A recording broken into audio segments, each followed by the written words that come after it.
A few months ago, in a maze, a young boy, trembling with anxiety, recounted that those who didn't choose to retreat immediately when confronted by the boss, or those greedy individuals who prioritized personal gain, were met with death. The boy looked around and saw injured people lying scattered on the ground. He went on to say that this was exactly what he had seen, and wondered if they were still alive when a monster appeared before him. The monster stood opposite the boy and stared at him, making him think it was the floor boss, and he trembled with fear. He recalled that the injured had been knocked unconscious with just one blow from the monster. The boy said that with just one blow, everyone was knocked out. That was the power of the floor boss. They needed to get out of here, but he didn't know how. He wondered whether he should flee while taking the other three with him, or try to buy time until rescue arrived, but then realized neither option was feasible. He thought there was only one way left. He had to prepare himself and call himself Wim Strauss. Wim then used Switch Pup and Spieler, and he thought that after finishing his spell, he could escape alone. That thought flashed through his mind. The dragon's wings, they had accepted someone like him as a teammate, and he had acquired them. He thought about all the days he had spent with them. The monster lunged to attack, while Wim continued to think that this was the most important moment of his life, and he felt a little proud that he had thought of it that way.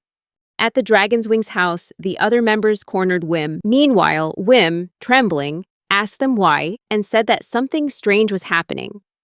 The male member told Wim not to make him repeat himself, then drew his sword and pointed it at him.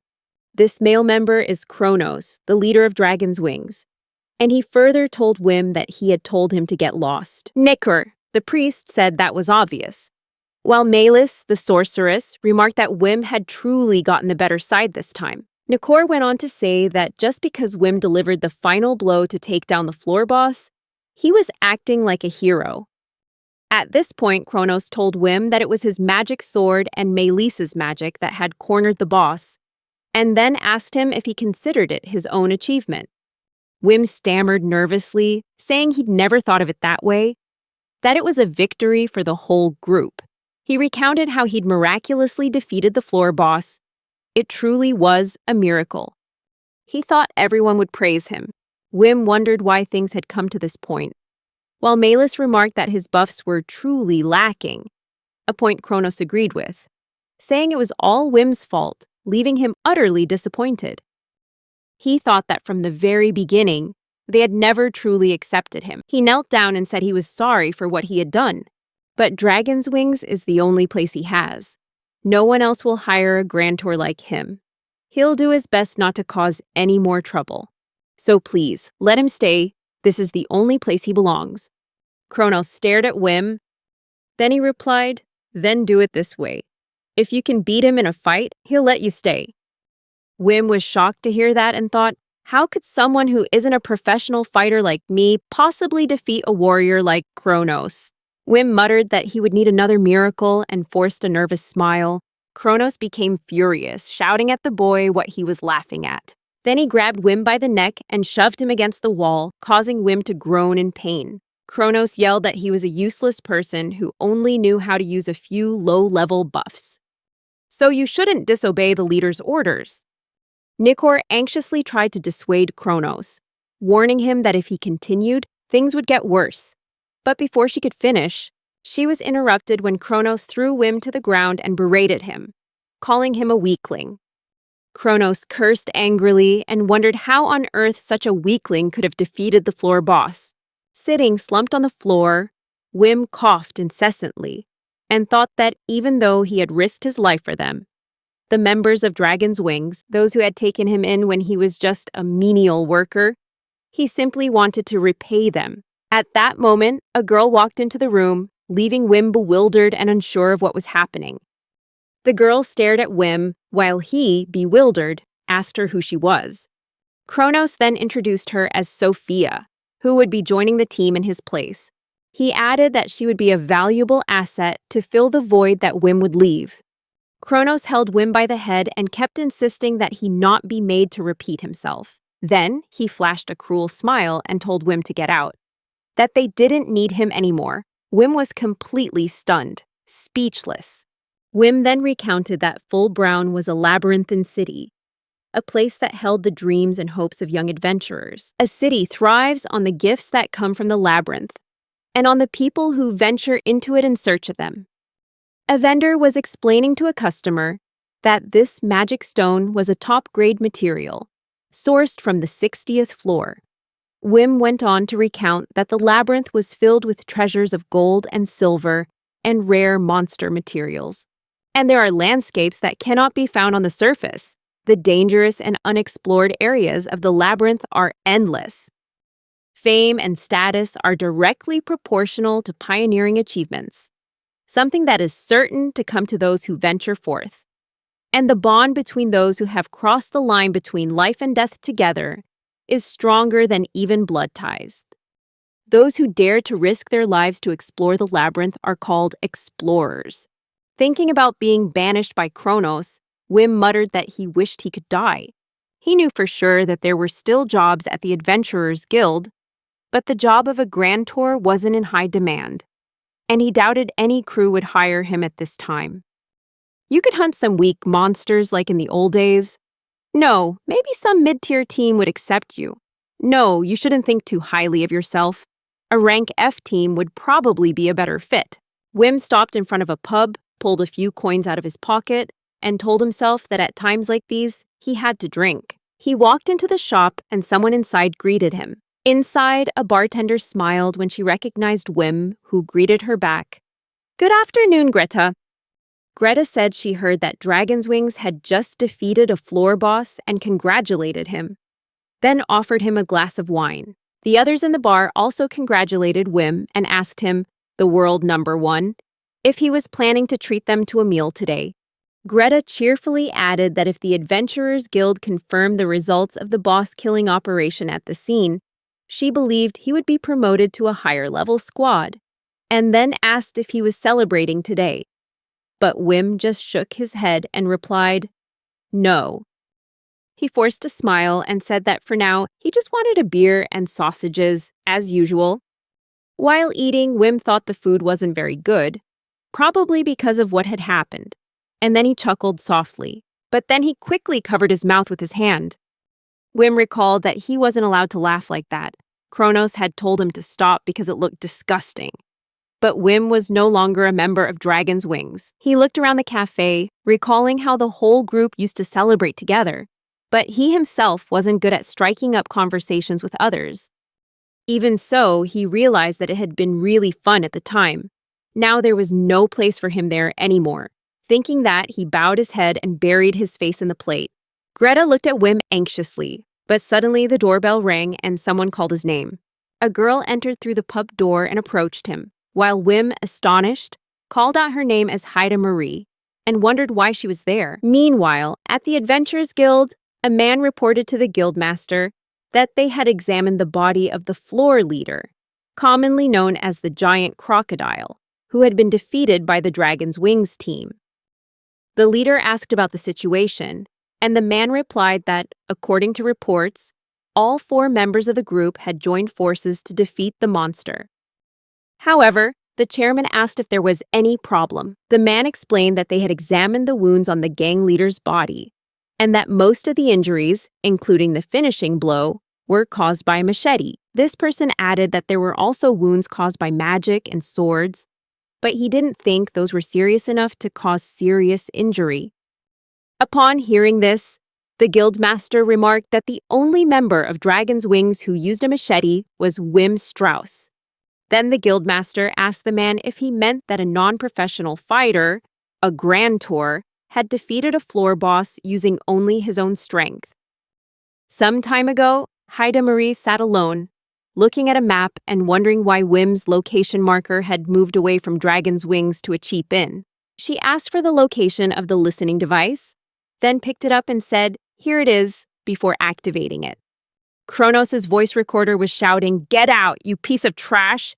enraging Haida Marie, who exclaimed how dare Kronos speak like that to her Wim.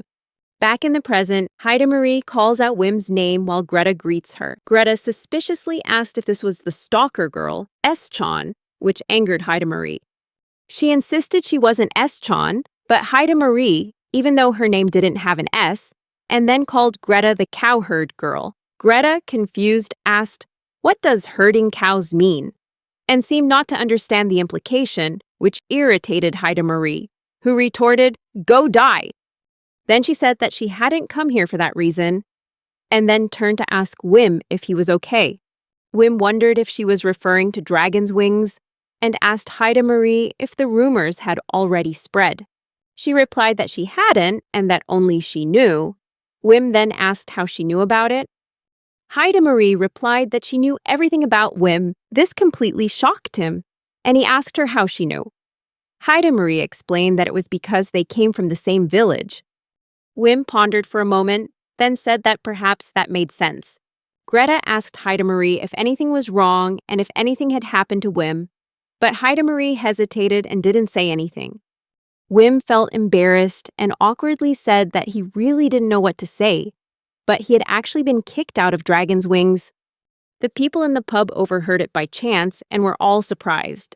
One man asked why he was kicked out when his team was almost certain to be promoted.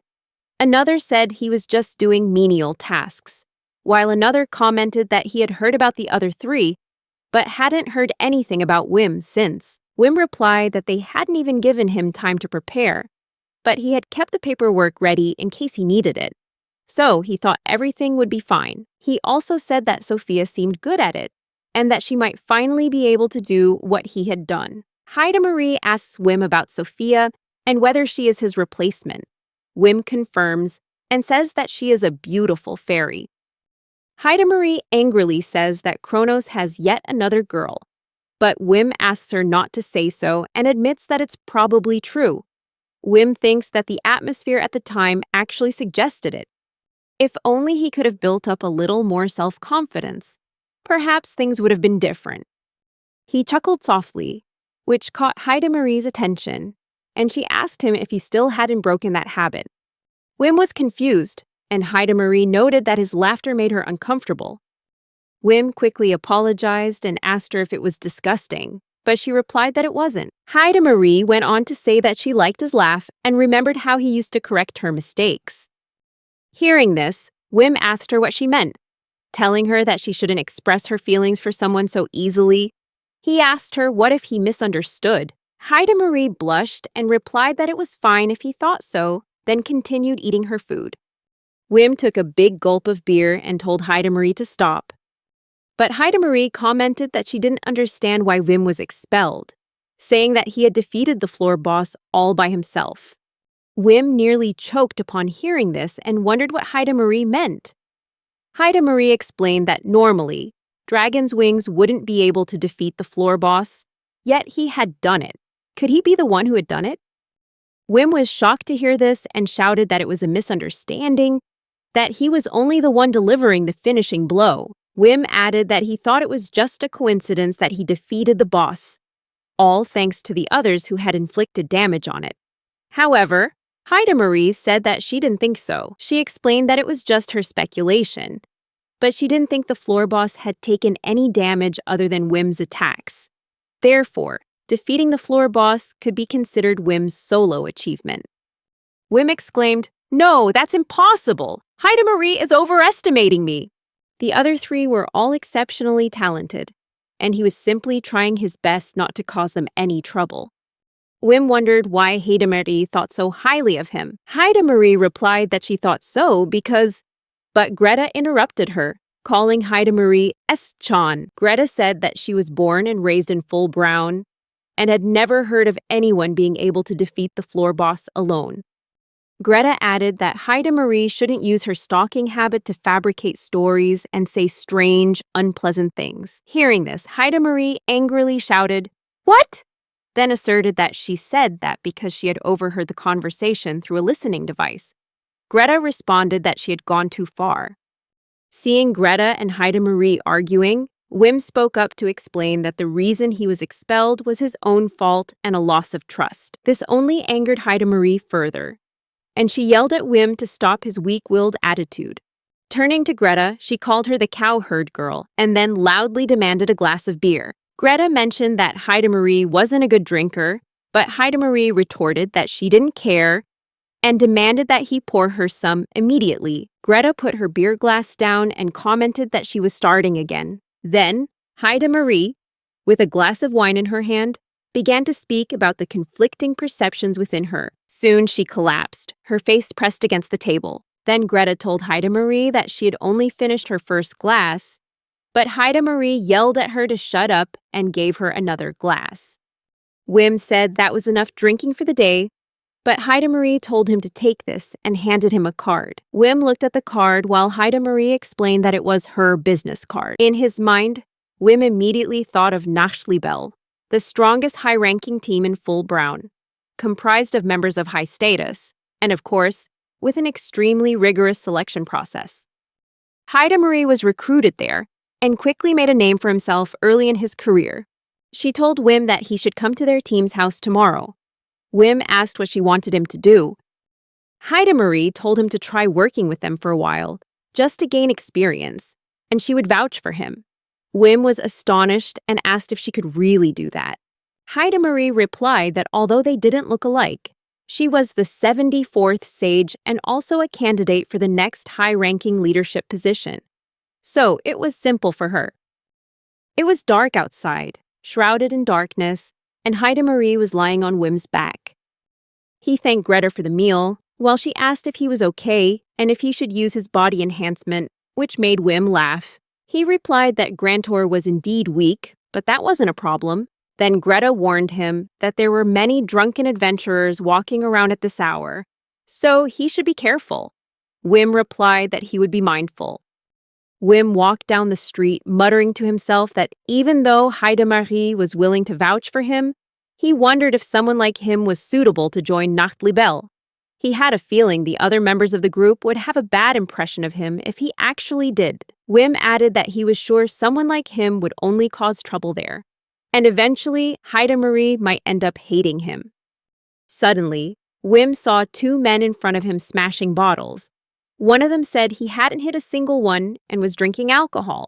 The other person commented that when it was his turn, he also missed, while Wim started to walk past. But when the men saw Wim passing by, one of them stopped and asked him what he was and what he was carrying. The man suddenly recognized Haida Marie and exclaimed that he knew it. She was the thief from the other day. Wim was shocked to hear this and asked, "Thief?" The man explained that Haida Marie had bought all the snow cakes they had been waiting in line for at the store. The other man shouted that there were even limited edition ones among them. Hearing this, Wim thought that he was very sorry about it. But calling her a thief was a bit much. One of the two men yelled at Wim, telling him to wake her up immediately and demanding an apology. Wim was confused and didn't know what to do, while the man continued to yell, asking why he was so quiet, and the other man asked if he didn't understand what they were saying. When one of the two men tried to touch Haida Marie and yelled at him to wake her up, Wim immediately used his pump-up Svimol instant enhancement skill, ×2, and disappeared from his current location. The two men were bewildered, not knowing what had happened. One of them asked, "Where did he go?" But immediately, they saw Wim appear on the stairs above. Wim bowed his head in apology on behalf of Haida Marie for what she had done, saying that she had also shared some of the snow cake with him that day. The two men were stunned, and Wim thought to himself, "This is bad. They seem even angrier." He quickly excused himself and left. At that moment, the other two began talking about Haida Marie, realizing that she was from Nachtliebel, the girl with the two braids. One person asked the other if they had seen what the boy had just done, but the other said they hadn't and wondered if the boy was also a member of Nachtliebel. While escaping from the two drunk men, Wim stopped and breathed a sigh of relief, saying that they were indeed drunk. But since he had made it this far, they should be all right. When Wim heard Haida Marie whispering something, he asked if she was awake and if she could walk. Haida Marie replied that she couldn't walk, which made Wim smile and remember her promise to take care of him so he could just take his time and continue walking. Just a few hours earlier at the pub, Wim had thought that someone like him joining Nachtliebel was a far-fetched idea. Haida Marie is a strong candidate for the next high-level leadership position, and what's more, she possesses a rare profession, sage. She's a good person, always chatting with someone like you. He couldn't cause her any more trouble, but Haida-Marie grabbed Wim's shoulder and told him to go ahead, which surprised him. She went on to say that Wim has unlimited potential, and that if he joined Nacht Libelle, he would discover who he truly is. She added that he should live his life the way he wants. Returning to the present, Wim thanked Haida-Marie for being there for him during his most difficult time. He said he wasn't sure if he should say this, but Haida-Marie should also live freely. She doesn't need to feel any responsibility or obligation towards him. Hearing this, she called out his name and insisted that it wasn't like that she wasn't doing this out of any sense of obligation or debt. Wim then asked what their relationship was. Haida-Marie awkwardly replied that it would be best if Wim didn't find out. He asked, confused, why? And she replied that it was because she knew everything about him, which stunned Wim. Nacht Libelle is the highest-ranking group with over 100 members, and 30% of the floor managers have been defeated by this group. Wim paced anxiously back and forth in front of Nacht Libelle's headquarters, wondering if it was really okay for him to be here.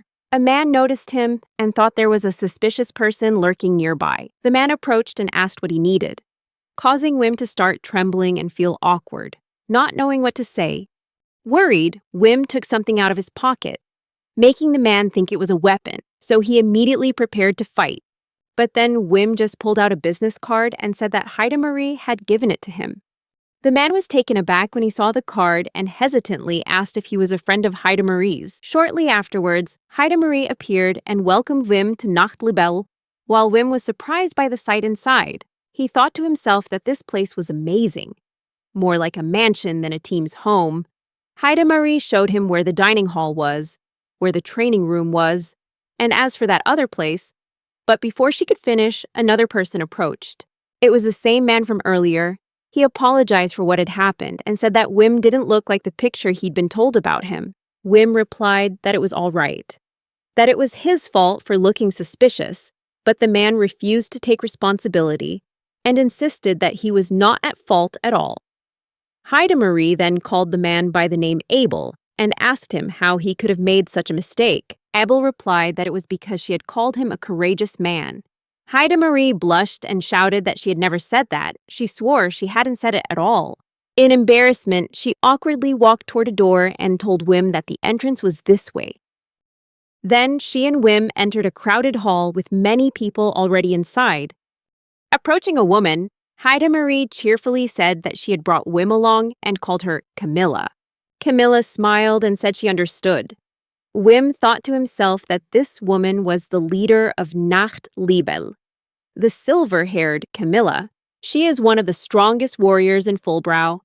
Camilla approached Wim and remarked that he was smaller than she had expected. Immediately afterwards, she covered her mouth and said that it was impolite to say that, because she had heard that he was a handsome and masculine young man. Haida-Marie instantly shouted in embarrassment that she hadn't said that at all. Camilla then welcomed Wim to Nacht Libelle, and Wim shook her hand, introducing himself as a former member of Dragon's Wings who had been laid off. His name was Wim Strauss. He said he was very happy to meet her, and secretly thought that the strength of her handshake was incredible. Camilla said that Haida-Marie had told her about him, and that at Nacht Libelle, they always welcome talented people. However, when Camilla asked what role he played at Dragon's Wings, Wim became worried and replied that because he didn't have much mana, he usually did general tasks like searching for enemies, administrative work, and other miscellaneous tasks. Camilla was puzzled by this. Administrative work? Haida-Marie quickly said that he didn't need to tell unnecessary things, but Wim insisted that it was true. Camilla smiled and said that this time they were just scouting for the upcoming dive, and she would need him behind to observe and spot enemies. Wim froze when he heard the word dive and shouted, asking what was happening. Haida-Marie then reminded him that she had already told him. This was for him to gain experience. Wim panicked, shouting that this was too soon. He had never gone on a dive with so many people before. But Haida-Marie reassured them that everything would be all right. They just needed to enter the labyrinth. Wim and the others gathered in front of a crystal ball, from which a magic circle formed on the ground. Wim recounts that the labyrinth was navigated using teleportation rings located on each floor. Upon defeating the floor boss, new teleportation points will appear, and depending on the circle used, they may even be able to skip multiple floors at once. As they walk through the labyrinth, Marie suddenly stopped and called out to Wim. She apologized and gave him a scarf, asking him to wear it for a while. Marie explained that they were about to use a special teleportation tunnel that Nachtlibel was keeping secret. Since Wim was still an outsider, they needed to be blindfolded when passing through it. But Wim interrupted her and said that it was fine, that it was only natural, especially when it came to information about teleportation loops that could skip multiple floors, which was a huge advantage over other teams. After putting on the blindfold, Marie told Wim to follow her and said he should hold her hand. Wim agreed and took her hand. Marie teased that holding her hand in public like this was quite bold. Wim immediately blushed and shouted that it wasn't like that. He hadn't seen anything. Marie replied that she didn't mind, but Wim yelled at her to stop teasing him. Wim recounted that they subsequently used the secret teleportation ring several times. Upon reaching floor 97, Wim thought it was indeed Nachtlibel. He hadn't expected them to reach this floor so quickly. This was the true power of a high-ranking team. Suddenly, Wim began to worry and said that things weren't good. He didn't think he could be of any help at Nachtlibel. His abilities were limited. All he ever did at Dragon's Wings was observe and imitate what he heard. With such a large and talented group, he was just a burden. Camilla asked what he was muttering about, and Marie explained that he was just nervous because it was his first time. And besides, he was a very cautious person. Camilla smiled and said that being cautious was a good thing. Camilla took Wim's arm and explained that it wasn't good for him to be so stressed, then called him little boy. Wim agreed awkwardly. She went on to say that he had dived to this floor before with the B-rank team Dragon's Wings. And moreover, he was the one who had defeated the floor boss before them, so there was no need to worry. She added that the main goal for today was simply to create a map, so he just needed to do what he could.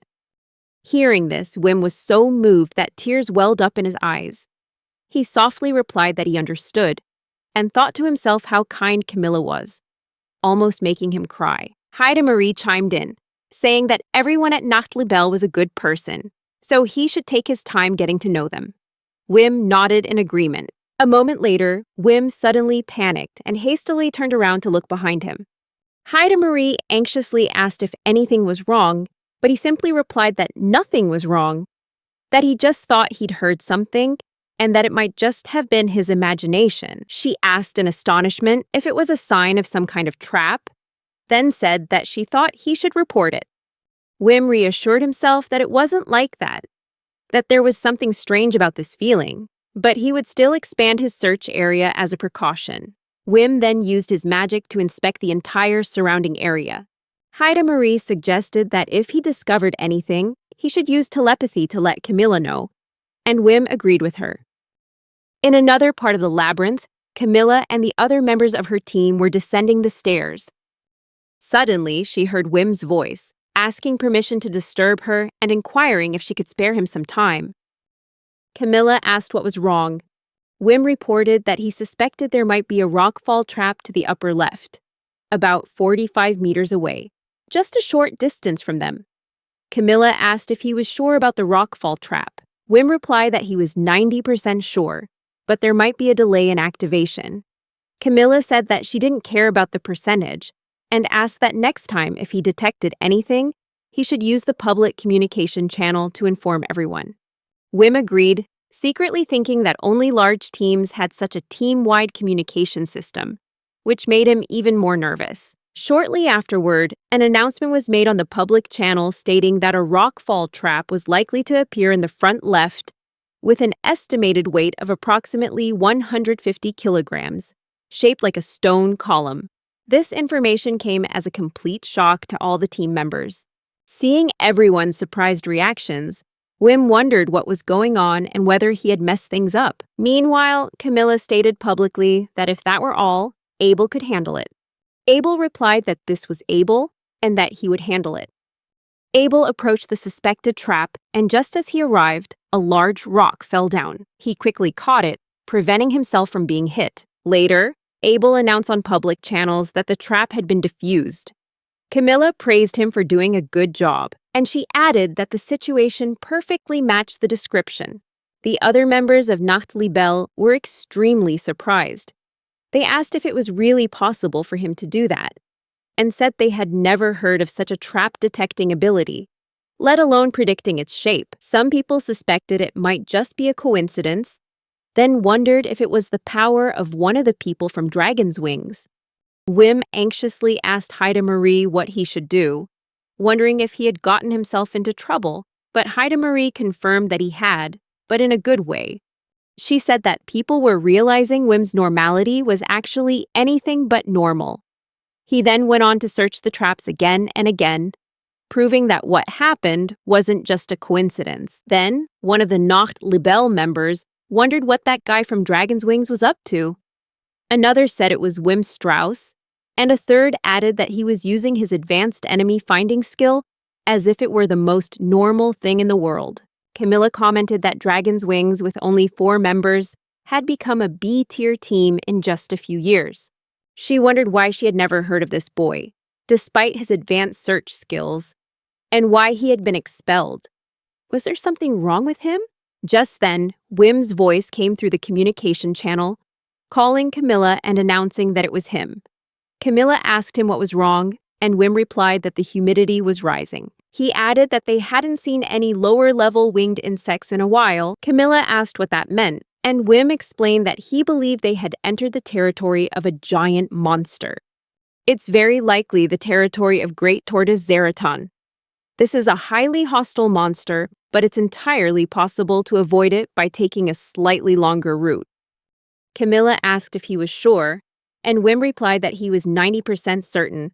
Camilla told Wim that she knew he was cautious, but as she had said before, when there was a high probability, he should use a public communication channel to report. Hearing this, Wim panicked and quickly apologized to Camilla. He thought to himself that he had made another mistake, and he didn't know what to do next. Camilla went on to say that she wanted to leave the search to Simon, while Wim stepped forward. She wanted his assistance in the upcoming battle. Hearing this, Wim thought to himself, "Oh no, he's just been removed from the search mission because of his mistake." Camilla went on to say that she had decided there was no need to avoid Great Tortoise Zeraton. They would fight it, and she wants to see his potential as a Grand Tour winner. Hearing that, Wim became even more worried, thinking that if he made another mistake this time, there would be nowhere else for him. But he still told Camilla that he understood and would try his best. Deep down, Wim sadly thought that he had to make sure he didn't make any more mistakes. At that moment, Haida Marie silently watched him from behind, then opened the communication channel and called Camilla. Haida Marie asked Camilla if she could accompany Wim and said that she was used to his buffing skills, and no one could support him better than her at this moment. Camilla smiled in agreement, saying she was thinking the same thing, and told Haida Marie to go ahead and take good care of him. Wim apologized to Haida Marie for bothering him, but she excitedly said that now was the time for him to show himself. Wim recounted that his ideal in life was to be unassuming, to help others when needed. He lived a secluded life and sought to contribute quietly. That was the path he believed he should take. He glanced furtively at a giant turtle monster ahead with a worried expression. Haida Marie stood next to Wim, urging him to hurry, saying they should act while the turtle was busy eating. She showed him that everyone was watching, and this was the perfect opportunity for him to show them who he really was. Looking towards Camilla and the others in the Nacht Libelle crew, Wim thought to himself that they were watching him. To atone for his previous mistake, he had to make sure he didn't cause any more trouble for Nacht Libelle. Wim said that he really didn't know what to do. After just one day of being with everyone, he realized how inexperienced he was at coordinating with such a large group. No matter how hard he tried, he would still make mistakes, especially since Haida Marie had gone to so much trouble for him. She called his name when she saw him falter. Wim started to say that someone like him, but Haida Marie interrupted him, saying that they would use Ice Spear, and he just needed to support her by buffing her as usual. She was ready to enter the battle, and Wim thought to himself, Yes. This feeling was familiar. They had dived together, just the two of them before, and he felt relieved. He happily thanked Haida Marie and said that he was fine now. She smiled in response, saying that this was the whim she knew. She then drew her weapon and declared that it was time to show everyone what they were truly capable of. Win felt confused and asked Haida Marie if the magic stone was shrinking, to which she explained that she wasn't the only one whose size had decreased, and it also tripled the magical density. Win exclaimed that it was exactly as he had thought. Haida Marie yelled, "Okay, they should do it," and used the generate spell to attack the monster. The monster stared intently at them, while one of the group exclaimed that the giant turtle had taken notice of them. A spear appeared from above, and Wim began to recount that any mage who didn't understand the situation would be stunned to witness this. Haida Marie's magic is activated based on principles entirely different from common magic today. This is only possible if the user possesses a rare profession called sage. There are two types of magic: basic magic and applied magic. Basic magic consists of spells that anyone can use, such as transmitting messages, locating enemies, etc. Applied magic, on the other hand, refers to special spells that can only be used depending on one's profession, such as warrior, mage, priest, grantor, etc. Wim went on to recount that sages were considered the most powerful profession because they could use all kinds of magic. Furthermore, they also have the ability to create the basic building blocks of magic to create new spells. At that moment, Haida Marie shouted out her approval. She officially accepted the gift from Grantor Wim Strauss. Wim replied that he accepted and immediately activated the solid and frozen magic, connecting with the spear hovering high above. As the team members watched intently, Camilla thought that Wim had enhanced the magic of the attacker's attack. Meanwhile, Wim shouted to activate Enchant, and the monster began charging straight towards Wim and Haida Marie. She realized and exclaimed that it was heading in the right direction, then gestured, and Wim responded that he understood. They both shouted, "Ice Spear!" and the ice spear pierced through the monster. All the team members were stunned. Meanwhile, a strong gust of cold wind blew through, blurring their vision.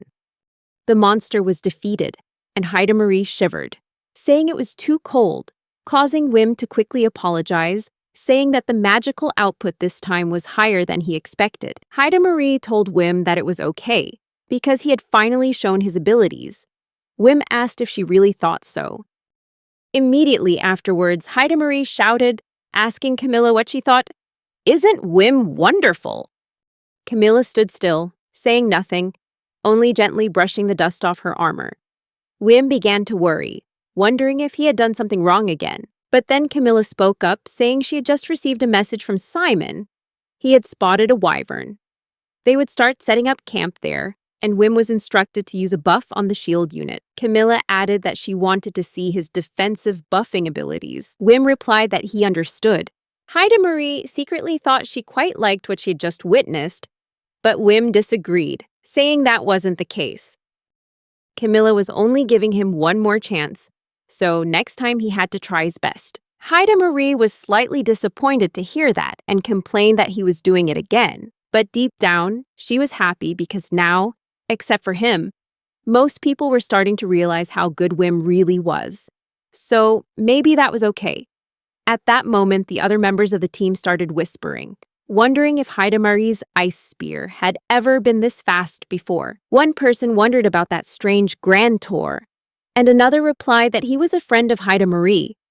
What a peculiar fellow. Haida Marie suddenly stared at both members and asked if they had said anything. They fearfully replied that no, nothing. Then Abel approached Wim and said, "Let me introduce myself. I'm Abel, the squad leader. It's a pleasure to meet you." Wim thought to himself that Abel was the captain, which was amazing considering they were the same age. He replied that it was nice to meet him. But when Wim tried to shake Abel's hand, he started to panic, thinking he couldn't talk to strangers, not knowing what to say next. He pulled his hand back, surprising Abel, who asked if he was all right.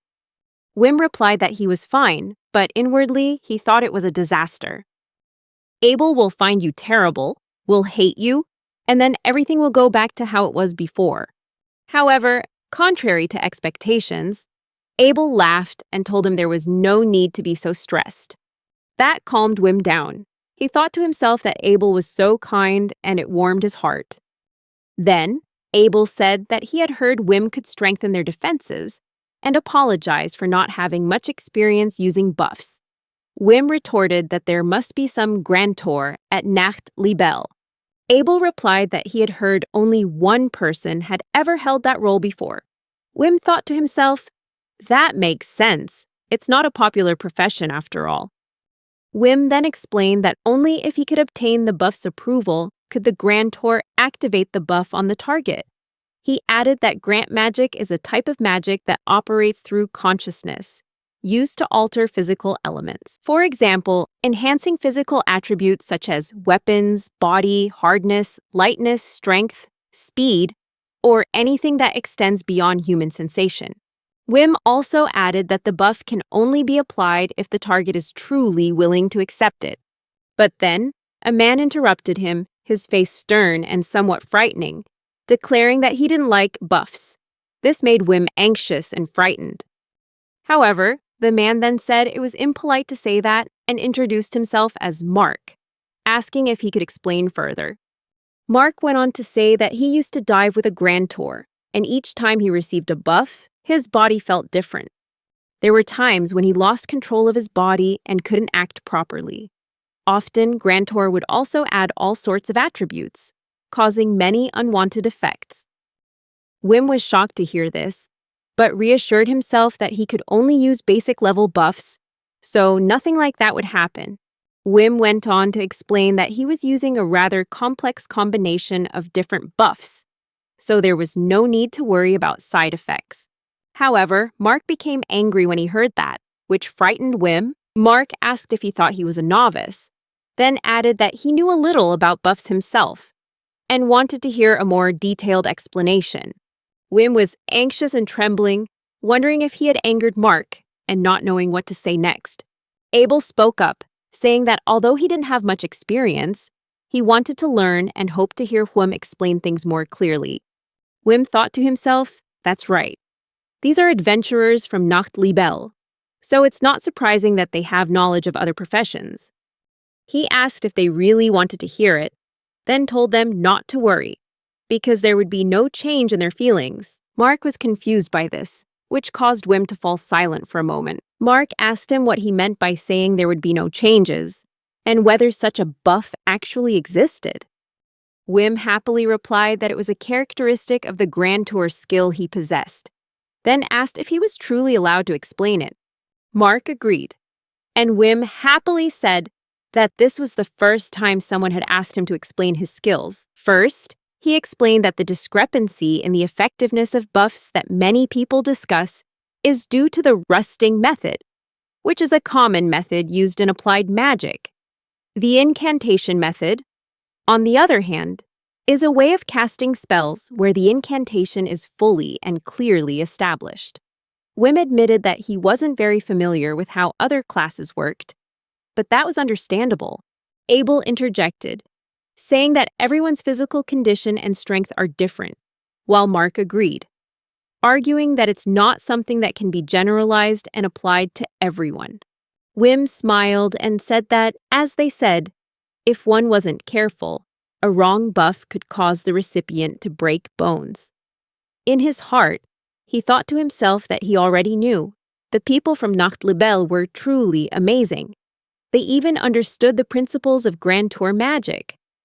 Then Wim began chanting, Lorem ispum dolor sit amet, consectatur adipissing elit, and continued reciting everything he knew. Realizing he was talking too much, Wim awkwardly apologized and asked if he had been talking excessively, but Abel, Mark, and the others all smiled and replied that it was all right, perfectly fine. Wim went on to explain that thanks to the special buff skill, he could combine 7 defensive enchantments into a single spell, and even gather all 25 sensory-related enchantments into a single incantation.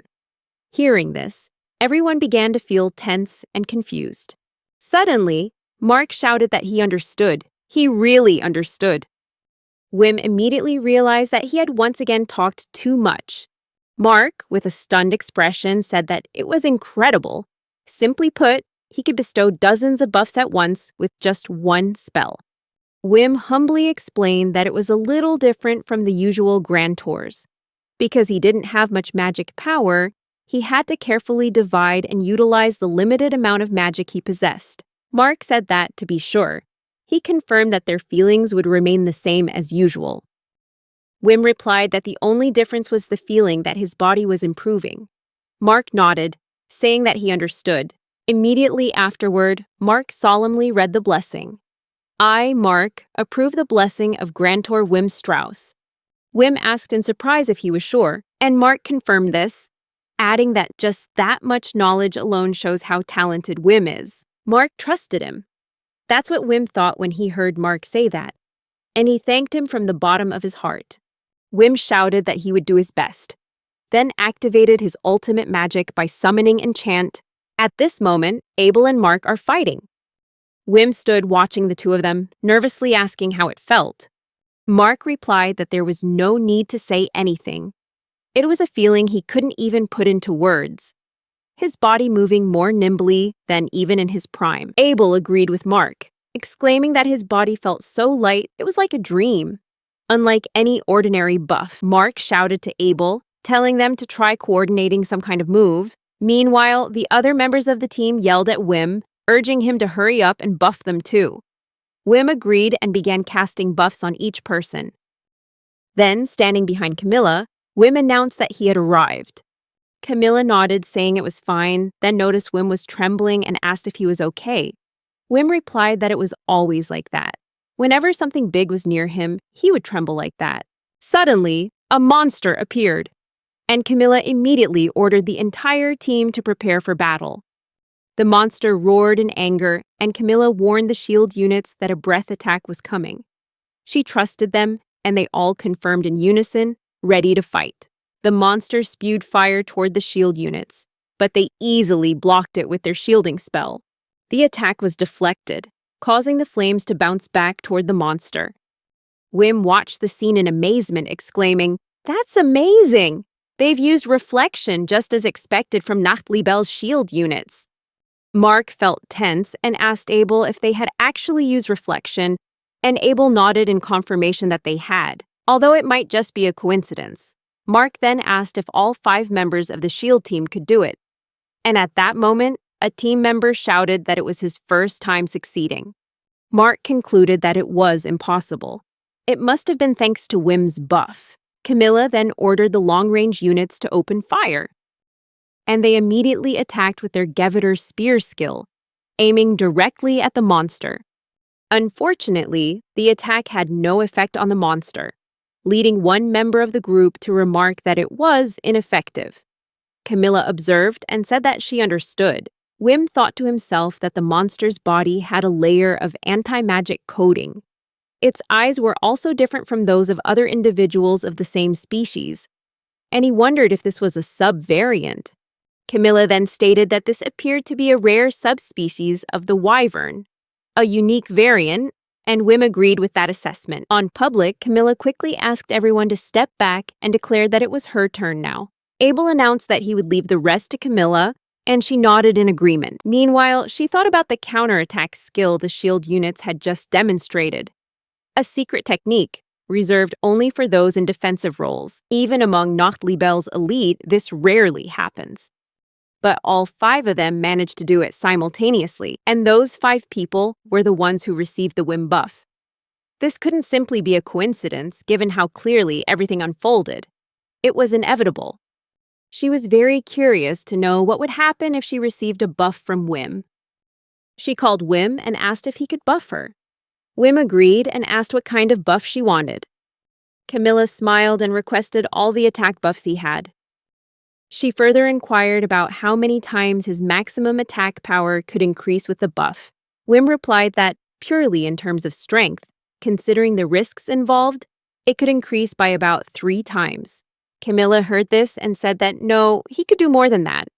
It's just that he tends to be too cautious. Wim panicked and screamed inwardly, No, I can't buff the captain without carefully considering the risks. It's too much of a burden and responsibility for me. But Camilla happily asked him to increase it tenfold. Wim was shocked and inwardly screamed, "No!" He didn't understand what this woman was talking about. Camilla was slightly surprised and asked if he couldn't do it. Wim reluctantly replied that he could, but increasing the dose tenfold would increase the risk of dangerous side effects. However, Camilla didn't care about that and ordered him to go ahead. Camilla reassured Wim that he didn't need to worry, because no matter what happened, no one in Nachtlibel would blame him. But Wim was still concerned about the risks. Camilla interrupted him, telling him to go ahead and buff her, and immediately declared her approval. She, Camilla, accepted the blessing from Grantor Wim. Wim was horrified to think that she was a true war-crazed warrior, and inwardly screamed that he wouldn't be responsible for what happened. Then he started buffing Camilla, activating his magic. While analyzing Camilla's body to adjust her buffs, Wim was astonished by her muscle and bone structure, wondering if she was truly human. He identifies the point of contact, establishes the center of gravity, creates small displacements, calculates each fulcrum, force point, and area of influence. Wim summoned Bowen and Enchant, then applied their buffs to Camilla. She sensed the change instantly and smiled excitedly, recognizing the power surging through her body. Camilla said she understood. Now, it was time to act. Great executioner. Camilla stood face to face with the monster. Then she lunged forward to attack. She used her multiplication skill to close the distance. While lightning enveloped her sword, Wim stood watching with the other members, and he exclaimed that it was the legendary sword that had been rumored to be the Great Executioner. One team member said he didn't recall Camilla's multiplication ability ever being able to make the sword that big, and another agreed that he had never seen it this powerful either. Camilla prepared to attack the wyvern, chuckling softly as she called it Little Bird and telling it to get ready. She admitted that she didn't even know what level of power she currently possessed. As the wyvern lunged forward, using its Titan strike attack, Camilla swung her sword straight at it and took it down with a single blow. All the team members watched in stunned silence, speechless. Then Camilla calmly walked back to where everyone was, and Wim anxiously asked her if she was all right, and if she felt anything unusual. That moved Camilla, and she took Wim's hand and said that his buff was amazing and that her body was perfectly fine. Wim breathed a sigh of relief and said he was glad to hear that, as there was still about a 5% chance of physical aberration or discomfort occurring. Camilla asked in surprise, "Is that all?" Wim further explained that in some cases, it could even lead to muscle tears. Camilla was even more shocked, asking if it was really a muscle tear. And that was all? Wim replied that it was very painful. Camilla then asked if there were any other risks besides that, and Wim replied that the pain was enough to cause him to lose control of his body. Hearing this, Camilla burst out laughing, leaving Wim confused about what was happening. Meanwhile, Camilla thought to herself, "Wim Strauss? What an interesting person. He possesses extensive knowledge of labyrinths, skills far beyond his age, from the information he holds and his enemy hunting abilities to the capabilities of a grand tour, all of which are top-notch." She thought to herself that she didn't care about his past or why he'd been kicked out of the team before. She only knew one thing. She wanted this boy to be a part of Nachtlibel. Camilla kept laughing non-stop, which worried Wim, so he asked her if something was wrong. He began to wonder if it was a side effect of the buff he had just used, but then immediately dismissed the thought. Impossible, especially since this was Nachtlibel. At the Nachtlibel team headquarters, Wim and the other members were cheering and celebrating, throwing a big party. A man stood before the table and announced that during this dive, they had discovered a gold vein, and thanks to Mark, a large part of the map had been completed. This was a resounding success, and he urged everyone to eat and drink to their heart's content to celebrate the achievement. At that moment, a girl approached Wim and unexpectedly grabbed his hand, startling him. That was Mage Monica, and she happily said that his performance was so amazing that she almost fainted from excitement. She added that the buff he used on Haida Marie's ice spear was truly difficult to perform without deep knowledge of magic. Wim became flustered, replying that it was true. Monica smiled and complimented him on being a diligent person. But Wim quickly declined, saying that it was actually just because he had once wanted to become a wizard and had studied magic beforehand. Then Wim began to elaborate on other aspects related to the spell. This surprised Monica, who exclaimed that it sounded incredibly complicated. Wim gave a wry smile, embarrassed by her reaction. Deep down, he wondered what to do next. How could one possibly have a natural conversation with someone they just met? Just then, someone called his name, attracting Wim's attention. It was Simon, the scout captain, and Bettina, a member of the team. Simon approached and apologized for interrupting him during the celebration, but said he was very interested in his scouting skills. Wim was astonished, thinking to himself that it was Simon, the famous captain of the scouting team. He quickly said that he had read all the books and articles Simon had published. Simon was surprised and said, "Really? I feel very honored to hear that." Simon was about to continue talking about how Wim had discovered the traps in the maze, but was interrupted by someone else. Someone shouted that they shouldn't be talking about work during a celebration like this. Mark appeared with Abel and declared that the only thing they should do right now was drink, while Abel stood behind him, smiling happily. Wim called out Mark's name, and Simon remarked that Mark always drank too much, which made Mark laugh. He handed Simon a bottle of wine and told him not to say such things anymore. They should just drink and have fun together. Then, Mark sat down next to Wim and said that, anyway, his buff was really impressive. He said that the fact it could trigger a reflection made him wonder, was that the original goal? Wim hastily denied it, shouting that it wasn't true, that all he did was assist. The achievement was thanks to everyone's skills, specifically all 5 members of the team. Mark laughed heartily and complimented him, saying, "Keep up the humble, and you might even get a promotion soon." This left Wim bewildered, not understanding what was happening. Abel also chimed in, saying that Wim's buff was truly amazing. He felt ashamed for his somewhat rude attitude toward him this morning, but Wim told Abel not to worry. He knew he looked suspicious at the time. He was just doing his job, so he couldn't be blamed. However, Wim was still uneasy, worried that he might be ruining the atmosphere. He chuckled softly out of embarrassment, but then realized everyone around him was silent, and he immediately felt ashamed. Wim started to walk away, asking for permission and joking that he was going to kill himself. Abel immediately yelled at him to stop, saying it was all right. Abel smiled, placed his hand on Wim's shoulder, and revealed that Heidemarie had once told him that Wim often got lost in his own world. Mark chimed in, saying that Wim didn't need to worry at all. He then asked if Wim would be interested in joining Nachtlibel anyway. Wim replied cautiously that if he was suitable for the position, then, in his heart, he thought that everyone here was so kind to him. He knew they might just be simple, polite compliments, but they all genuinely appreciated him. This place is really different from Dragon's Wings. Here, everyone has a much calmer and more mature demeanor. This is a nice place to stay. It would be great if he could actually stay there. Unexpectedly, Heidemarie appeared, taking a bite of meat as she walked in, and she said in a relaxed voice that everyone had done a great job. Wim looked at her, his voice trembling as he repeated her words. Mark called her little girl and told her to sit down, which she agreed to. Wim remarked that her appetite was as good as ever. At that moment, someone shouted that they had run out of meat, to which Wim could only comment that it was nothing unusual. Heidemarie said that Wim was becoming quite popular anyway, but he asked her not to say that anymore.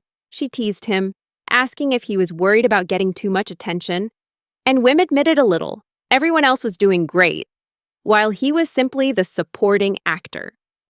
Heidemarie asked if he was still talking about those things, then asked if he noticed the passionate look Camilla gave him. She'd definitely go crazy for him, but Wim told her not to talk about those things anymore. He was about to say something about Camilla when Heidemarie interrupted him, reminding him that she was probably in the office handling the paperwork related to today's dive. Wim said that was great, then thanked her and left.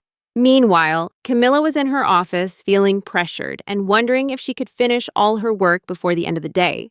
She thought today's dive was a huge success and Wim's performance was incredibly impressive.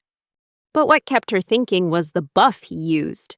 That buff blended perfectly with her body, making it feel as if she had wings growing on her back. So gentle and natural that one could mistake it for her inherent strength rather than something she was receiving assistance with. It made everyone feel like they were in their best form. And because of that, she achieved damage far beyond what she thought she could achieve. Camilla wondered if they could use this kind of buff for training, but then she also considered the possibility that if people became too accustomed to the feeling of being buffed, they wouldn't be able to reach greater heights. Camilla continued to think that she had probably reached the limits of her skills, but with his support, she might be able to surpass that threshold. Just then, there was a knock on the door and someone called her name. She recognized it was Wim and told him to come in. When Wim walked into the office, he wondered why she was still wearing her armor. Camilla asked him what was wrong. Wim handed her a piece of paper and said that this was part of his report. He wants to submit it to the Adventurers Guild. He explained that he had discovered a gold vein during this dive, and since he was still an outsider, he felt it necessary to submit a separate report from his side. Camilla thanked him. As Camilla read the report, she was surprised by the amount of information it contained, wondering how it could be so detailed. With this much data, she thought that simply combining it with her own report would be more than enough. Camilla felt relieved. Now she could finish her work for the day. And then Camilla said that, thinking back, he had mentioned before that he used to do things like that at Dragon's Wings. Wim confirmed this and explained that he had been in charge of everything outside of combat, from accounting to other odd jobs, because apart from support roles, he didn't have many other skills. Camilla was surprised to hear him say that he would take care of everything, and then she fell silent. She thought to herself, so that's it, now I understand. She wondered if this was some kind of secret negotiation. He personally submitted his report, all because he knew this was his best chance to prove his worth and find his way into Nacht-Libelle. Initially, Camilla thought Wim was just a person with low self-esteem. But in the end, it all seemed to have been planned. And if that were true, she accepted the challenge and chuckled inwardly. Wim called her name, somewhat bewildered by the change in her eyes. Camilla then asked him, "How about 500 liters of milk?" and looked at him with a determined expression. Wim, shocked, asked what she was talking about, and Camilla replied that the newly discovered gold veins were under the control of the entire Nacht-Libelle team, so he wouldn't get any share of the gold. However, if he decides to join their team, she will happily add another 2,000 on top of the initial 500. Wim was confused, not understanding what she was saying, but Camilla asked if that wasn't enough for him. She secretly thought that his expression suggested he wasn't interested in negotiating, but in reality, he was so audacious that he was hiding his true capabilities, just waiting for the right moment to offer the highest price. Camilla continued to think the boy was being unreasonable, but she couldn't let Wim be snatched away by another team. Therefore, she announced that she would increase his reward today to 700, and if he agreed to join, he would receive an initial bonus of 3,000 exclusively for him. Camilla added that after that, his fixed monthly salary would be the same as that of the veteran members, 600 milk per month, and of course, there would be additional bonuses depending on future performance. Wim was still confused, while Camilla asked how he was doing and what he was feeling. He hesitated, asking if it was a joke, while Camilla countered, asking if that wasn't enough. She wanted to know how much he used to be paid at Dragon's Wings and said she would pay him double that amount. Wim held up 2 fingers in front of Camilla, prompting her to ask if that was 200 stars, and if her offer wasn't enough, but Wim stammered, denying it. Camilla wondered what he meant, then figured that if it was 2,000, he was really serious about joining. However, Wim's face showed clear sadness, and then he revealed to Camilla that the real number was 20. Camilla was stunned, and Wim explained that the monthly salary he used to receive was only 20 units of milk. Camilla immediately jumped to her feet, asking in astonishment, "Only 20? Then she thought to herself that even a new employee at a grocery store earns more. And yet, this was the salary of an adventurer who regularly gambles with their life. It was a joke, but when she looked at Wim's face, she realized that his expression didn't seem like he was joking at all. Wim told Camilla that she didn't need to force herself to give him a reward. Of course, if she did, he would be very happy. But before he could finish his sentence, Wim turned and ran, and Camilla called out loudly, telling him to stop.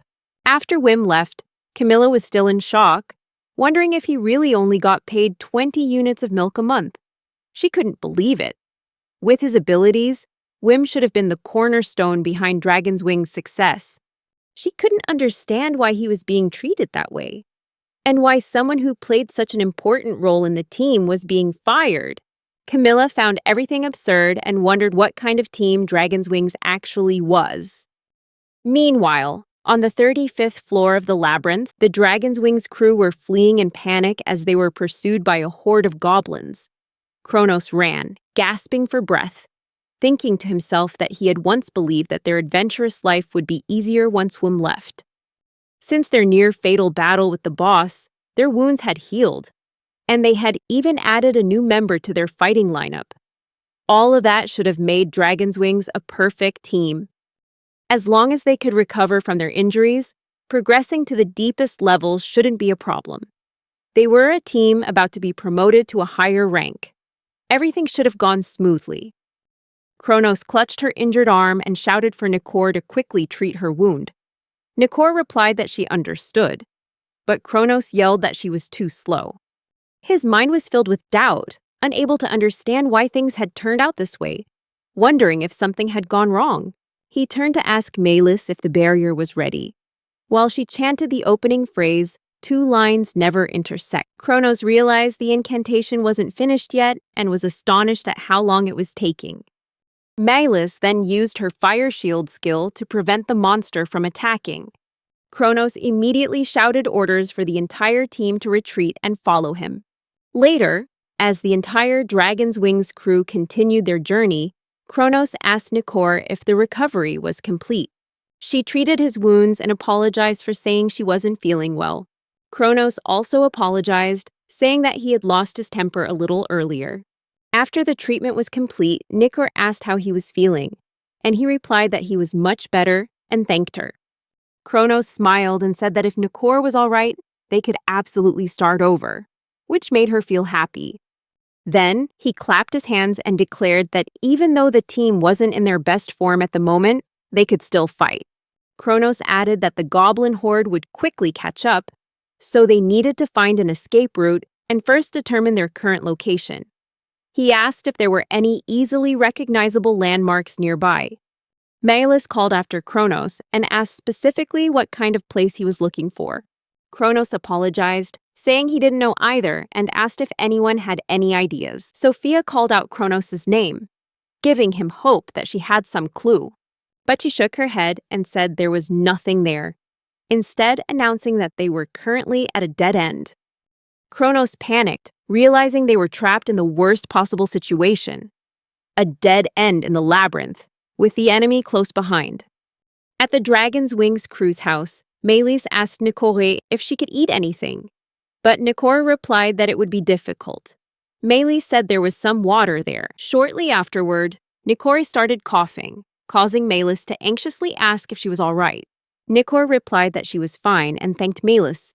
Just then, there was a knock on the door. Kronos entered the room carrying a plate and said that Sophia had peeled some apples for her.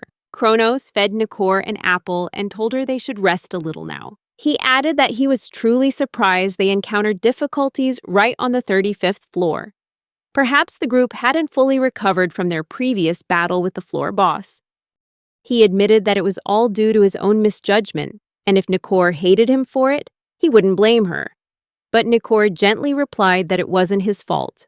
Melis agreed and insisted that he shouldn't blame himself. Kronos was deeply moved by those words, and he hugged both Melis and Nikor tightly. He then said that the team simply wasn't in their best form, so they just needed to try harder and give it another try.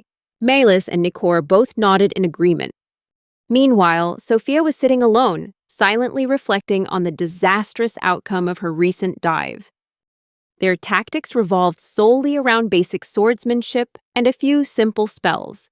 Their coordination was very poor, and their understanding of the labyrinth map was incomplete. It's hard to believe they ever made it past floor 30. She recalled that during the battle, she used a flashbang and shouted to the group that this was their chance to retreat. At that moment, Kronos told her she was a true savior. Sophia thought to herself that despite their desperate situation, they were lucky to have survived. In that circumstance, it wouldn't have been surprising if the entire team had been wiped out. She knew perfectly well that they were still recovering. But she couldn't possibly recognize this as the B-rank team that had once defeated the floor boss.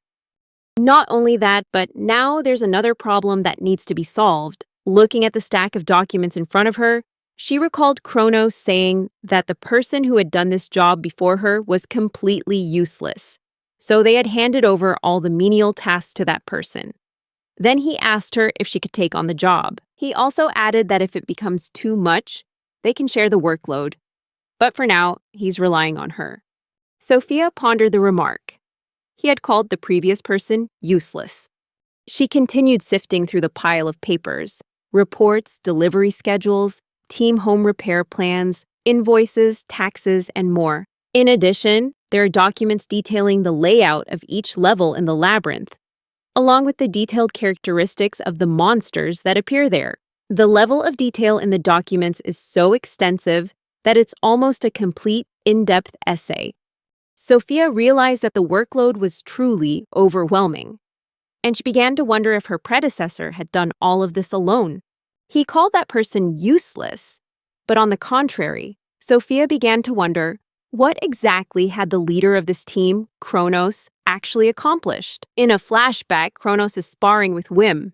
When he lands a blow that causes Wim to scream in pain, Kronos said that he couldn't even handle the role of sparring partner, then turned to Nikor and told her to treat him. Nikor replied that she understood and had begun to heal Wim, but she coldly made it clear that she wasn't doing this for him. Then she reproached him, asking if he couldn't be a little more useful for Kronos' benefit. Wim sadly apologized to Nikor, while Kronos yelled that if he was healed, he should get up immediately. Wim replied and struggled to his feet. Kronos immediately yelled at him, telling him to remember one thing. He was completely replaceable by anyone else.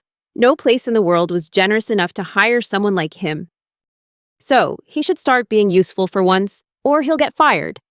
Wim was shocked to hear that and repeated in a panic that he would be fired. Kronos angrily retorted, "Isn't that obvious?" Then yelled that he had been kicked out and told him to get out of there immediately. At that moment, Wim suddenly woke up from his dream, his whole body trembling with fear. On the roof of a nearby building, Hidemari quietly watched him and said that Wim was having nightmares related to dragon's wings again. She called him poor little Wim in a voice full of pity. She said that Wim is currently staying at Nachtlebel's guest house as a temporary member, and ever since he moved here, keeping an eye on him has become much easier. Previously, due to the vast distance between their residences, surveillance was severely limited, and there were even times when she had to sneak into the Dragon's Wings base. But now, such dangerous actions are no longer necessary. The various communication seals, eavesdropping stones, and even the magic she created herself to monitor Wim, all were legitimate games as long as the purpose was to ensure his safety. Hidemari giggled as she wrote in her diary. As she wrote, she recounted, Wim's Observation Diary, Volume 105, Morning. Wim starts his day by going for a run to relax his body. At the Nachtleibel canteen, breakfast consisted of boiled and grilled sausages, moderately salty bacon, and steamed potatoes with a soft yellow interior. Wim likes such simple meals. In the afternoon, he spent time researching magic and the ecosystem of monsters. Back in Dragon's Wings, he was always busy with all sorts of chores, but now at Nachtleibel, he has free time to do what he truly wants. In Wim's room, Hidemari stood silently before him as he slept, thinking to herself how adorable he looked in his deep slumber. She noted in her diary that his weight was 129.26 grams, 0.21 grams heavier than yesterday. Then she continued thinking about their conversations. In one of them, she had said, "Oh, what a coincidence. I didn't expect to see you here." And Wim had replied, "Good morning." Then she walked down the hallway, thinking to herself that she still couldn't believe Wim lived so close to her. She wondered how many years had passed since they had last been this close. The next morning, while I was in my room, a bell rang continuously. Hidamari's listening stone signals that Wim is doing something that is not part of his usual schedule. She immediately opened the map to check. Hidamari wondered what Wim was doing in the courtyard. Who had dragged him out there? Was it Obel? She ordered the eavesdropping stone to activate, and when the stone began to vibrate, she heard a voice say, "Sorry for calling you so early in the morning." Hidamari was immediately shocked to realize it was a woman's voice. In the courtyard, Wim was with Camilla, and she announced that they should begin. Wim agreed. Observing from the rooftop, Hidamari breathed a sigh of relief and muttered that it was just Camilla after all, and she had worried too much. Meanwhile, Wim summoned Enchant and began buffing Camilla. Hidamari continued to observe and commented that Wim and Camilla currently seem to be using Wim's buff during a training session. She explained that the first step is, once the body has been given a weak buff, move as fast as possible so that the body gradually adapts to the new speed. Step 2. When the buff disappears, try to recreate that movement using your own strength. Hidamari continued to observe and realized that this was Camilla's plan to gradually overcome her own limitations. As Camilla swung her sword, a strong gust of wind erupted from her movement. After a moment, Wim stood motionless, stunned. Meanwhile, Hidamari thought to herself, "What a monster." Camilla had adapted to the speed of the weak buff in just an hour. Camilla excitedly said, "That's great, very good," and smiled with delight. She noted that her hand was still slightly misaligned and wondered how she could fix that. Wim thought for a moment and then told her that if he adjusted the friction in her joints, she might achieve more optimal movement. He added that it was more like a performance reduction than a buff. But Camilla asked if he could do it and immediately agreed. Then Camilla tried again, and Wim asked her how she felt. Camilla called him Little Wim and hugged him tightly between her breasts, causing Hidamari to scream in shock. Camilla exclaimed with delight, "That's wonderful, absolutely wonderful!" While Hidamari continued to watch, she angrily shouted, "Why would Camilla do that to my Wim?" Hidamari reassured herself, "No, wait, I need to stay calm." Camilla smiled, and Hidamari told herself it was just Camilla.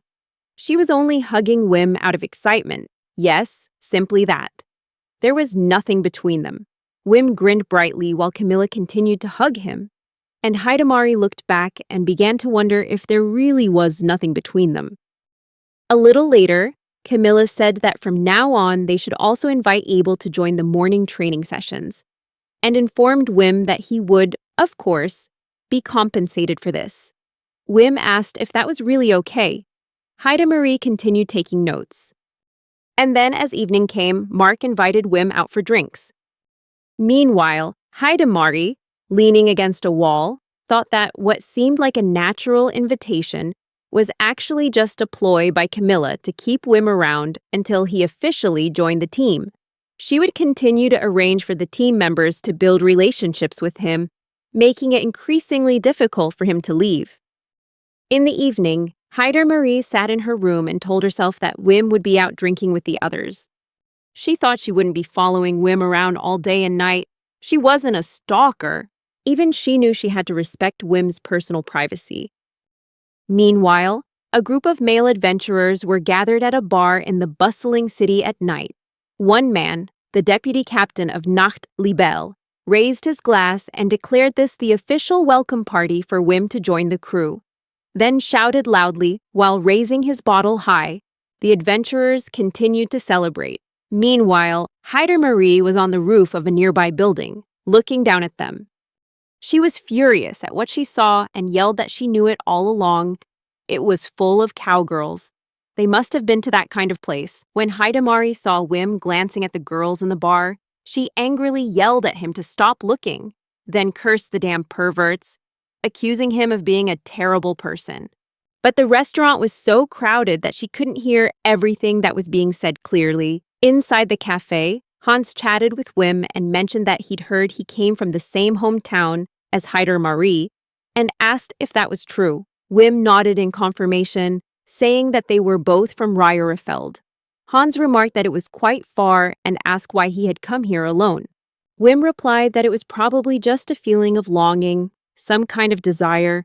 Hans agreed, saying that he had also read heroic stories when he was a child, so he finally got to visit this land. Mark interjected and revealed that he heard from Monica that Wim had initially wanted to become a wizard.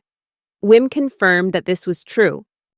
Mark added that if it were him, he would also prefer the wizards and fairy tales to the heroes with their epic stories. Wim agreed, saying he understood the feeling. He also mentioned that he particularly liked a story where the main character transforms into a princess later on, then awkwardly asked if he could remember its name.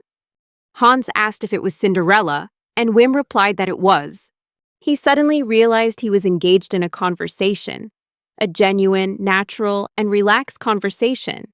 Wim and the others continued their lively conversation, while Hidamari watched them laughing and chatting from a distance. She smiled slightly and silently wished Wim good luck. At the same time, she whispered to him not to drink too much, lest he oversleep the next morning. After a while, Wim left the bar and walked alone. Mark saw him and called out, saying, "This way, the singles club goes." Another man asked Mark if he already had a family, but Mark just smiled and said it was fine. The other man continued, saying that he didn't think it was a good idea to invite Wim anyway. Mark wondered why. The other man explained that he knew that little girl, referring to Hidamari. Mark was slightly confused and turned to ask Wim if he had a girlfriend. Wim, astonished, asked if he was referring to Hidamari, then quickly denied it, asserting that they were just friends. Mark nodded, saying he understood, but the other man yelled no, then pointed out that the way she was behaving towards Wim was definitely not that of a friend. Wim explained that Hidamari was kind to him because she felt a sense of responsibility towards him, or at least that's what he thought. Both the other man and Mark were surprised, and they questioned him about what he meant by responsibility. Suddenly, Hidamari appeared and happily remarked on what a coincidence. The man unexpectedly asked if she wasn't the little girl, while Mark asked her why she was there. Hidamari replied that she guessed it was just a girls' night out. Then she turned and asked where the other two were taking Wim, which embarrassed both Mark and the other man. Wim called out Hidamari's name, and she smiled, saying it was perfect timing, and asked him to take her home. Wim agreed, and Hidamari thought to himself that at least with Wim joining Nachtlibel, things were progressing in the right direction. As they walked together, Wim asked her to listen to him for a moment. He said that a lot had happened that day. Hidamari smiled and said that she knew. Wim shared that everyone at Nachtlibel was very kind and open to him. They truly accepted him. This was completely different from the feeling he had at Dragon's Wings. This is the first time he's felt he can truly fit in with the people around him. That's the feeling he's having right now. Wim suddenly became worried and said, "What if you're misunderstanding everyone's kindness?" But Hidamari insisted that he wasn't misunderstanding anything at all. Wim wondered how she could be so sure, saying that she hadn't witnessed everything. But Hidamari insisted that she had said it countless times already. When it came to Wim, she knew everything. She believed this was one of the most positive things that had ever happened to him. A few days later, Dominic, a member of the Adventurers Guild's investigation team, came to see Camilla. Camilla asked him what he was doing there. Dominic replied that his team had been conducting a secret investigation and wanted her cooperation. Camilla was confused when she heard that and asked him what he was talking about. Dominic explained that the main target of the investigation was former Dragon's Wings member, Wim Strauss. Camilla laughed at Dominic's words, finding them utterly ridiculous. Dominic responded that it was understandable that she found it hard to believe. Camilla added that what he was implying was indeed very difficult for anyone to accept. She added that the possibility of Wim, that kid, defeating the boss of Floor 97 on his own was completely impossible. Dominic replied that while they both found it hard to believe, the evidence was clear. The boss's body only bore wounds inflicted by machetes. It was still possible that the group's leader, Kronos, had used Sir Wim's own machete to inflict those wounds on the monster. If they could prove it, then it would all be over. But because Sir Wim submitted a complete report with no loopholes, they couldn't open a public inquiry into the matter.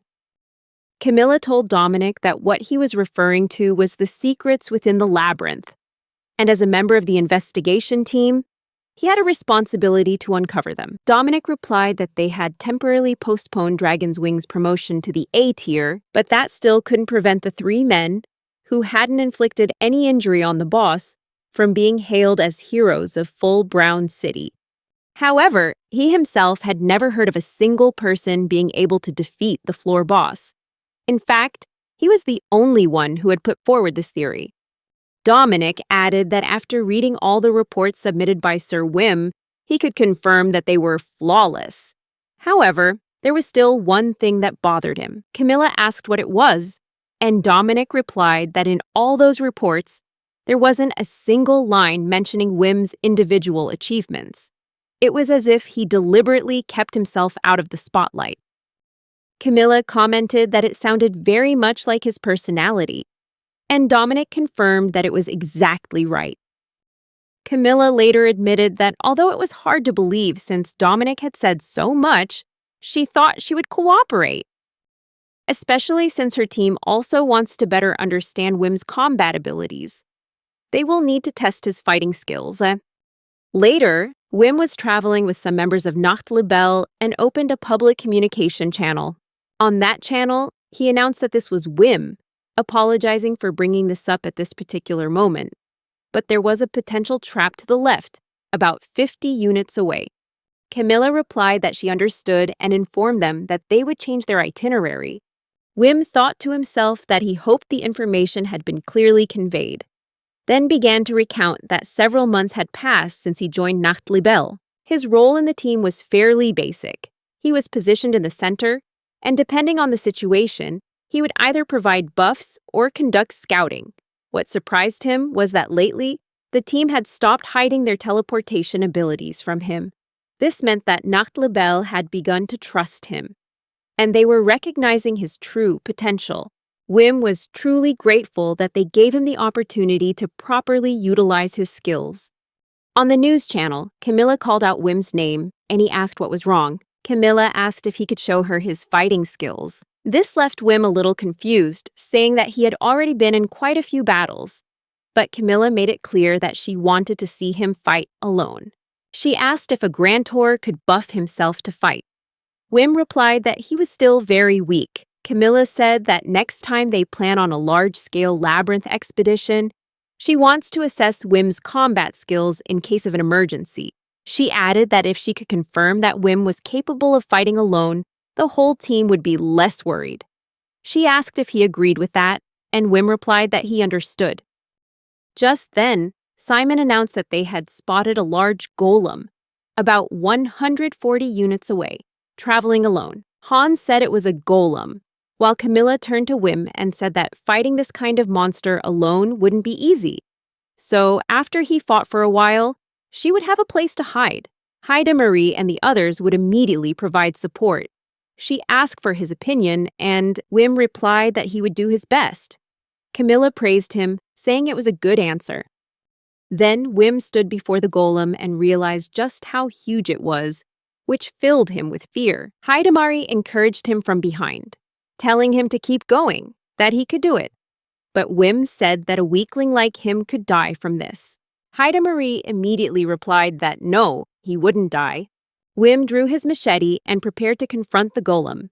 Meanwhile, Hans told Camilla that he knew Wim was a special person, but letting a Grantor face a golem was truly cruel. Hans added that this type of opponent should be handled by teams ranked B or higher. However, Camilla responded that she was fully aware of that. She said that Wim's Grant ability is truly exceptional. His buffs are so detailed that they can be applied individually to every muscle and joint in the human body. Although these are all weak buffs, when combined, they create a power level far exceeding that of typical Grantors. Hans asked if she believed Wim could defeat the golem, and Camilla replied that it was possible. Hans thought to himself that Camilla seemed to genuinely care about Wim. Meanwhile, Wim began to recount that those who became adventurers all underwent a special ritual to receive their profession. And when that happens, their bodies will change dramatically. First, their physical strength will increase tenfold compared to the average person. However, grantors are an exception, as their physical strength is only slightly greater than that of an average person. Their techniques are also very difficult to learn and master. And even when they buff themselves, they rarely reach the same level of power as other professions. That's why grantors are so rare. Their only advantage is that they can start fighting almost immediately after receiving the job, as the power change is minimal and easily adaptable. The golem lunged to attack Wim, but he immediately used his instant enhancement ×2, Zewimar's skill, to dodge the attack. He went on to explain that the biggest advantage of buffing himself was that he didn't need approval from others to pave the way for the grantor's orders. Unlike simply buffing others, he can fine-tune buffs in real time. Buffs that could previously only be applied once to each body part can now be used twice. However, since his mana wasn't enough to sustain the buff for long, he was forced to end this battle quickly and decisively. Wim continued fighting the golem, thinking that with his current abilities, even he could fight it. However, because the buffs were too powerful for his weak body, the recoil would be very painful. But suddenly, Wim realized there was no reaction at all. This astonished him greatly. He wondered why this was the case. Had his skills improved? Perhaps he could now fight longer than before. But he immediately reminded himself not to be overconfident, to stay calm. He wondered if he should continue and decided he should. He used instant boost ×3, droll, and charged at the golem. When Wim discovered the golem's core, he focused his gaze on it with unwavering determination. Then he delivered a precise blow that struck the core, causing the golem to collapse. From a distance, the members of Nachtlibel were watching the entire match. Mark turned to ask Hans if he saw what had just happened. Hans replied that he had seen it, but only caught a glimpse of it in a split second. One female member remarked that the game was over, while a male member exclaimed in astonishment that he had only turned away for a moment. Hans gave a wry smile and remarked that, if only considering speed, Wim was indeed one of the fastest in all of Full Brown. On the way back to Nachtlibel, Wim bowed his head in apology, saying that his judgment in the recent battle had been a little slow and asking if he had taken too long. But the members of the team immediately shouted in denial. One person asked if he was being sarcastic, while another excitedly exclaimed that the performance was amazing and unbelievable. Meanwhile, Camilla called Hidamari over and asked who Wim really was. Hidamari calmly replied that he was just Wim, a grantor. She also emphasized that another important thing to remember was that they came from the same country. Camilla responded that she knew, but that wasn't what she wanted to say. Hidamari smiled proudly and said that he was very strong,